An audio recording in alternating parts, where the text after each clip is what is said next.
Cabrini. She lives here in Newton, and your husband works in the wind industry. Yes, he works for TPI Corporation. It's the company that moved into the Maytag building. And I had a question for you. I was wondering, what is your position on subsidies for wind energy? Well, I'm okay with it. Wind is very tough, though. I know a lot about wind, and it's a very tough business because I don't deserve that.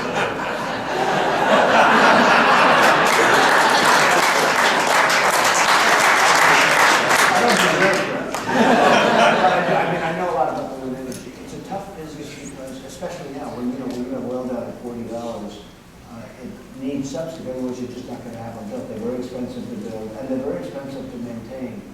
And you really, they start working at $100, but when you get down into the 40s, so I can see probably a lot of people having problems selling them. Are you doing, is your husband doing the big blades? Are they doing the big ones? As big as they get, just about? The big as they can fit them in that factory. Well, that's very good. It's an amazing thing when you think, where they can, out of nowhere, out of the wind, they make energy. The problem is they're very, very expensive to erect, they're very expensive to build, as you know. And without it, I don't think they work without subsidy, which is a problem, because, when you need subsidy, it's a problem.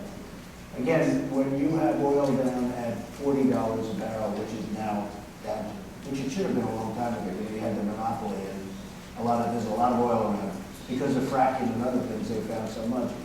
It makes it very, very hard for the wind energy business. So You're okay with subsidies? I'm okay with subsidies to an extent. I don't like subsidies when you have 19 trillion in debt. We have 19 trillion in debt, so when you have that, a lot of people aren't going to be able to. I don't know if you know, but for the last 3 years, everybody thought their subsidies would be ended. And every year they think they're going to end, and there's enough of a lobby that they get pushed. It starts to work. If oil goes up, it's great, but if oil goes, if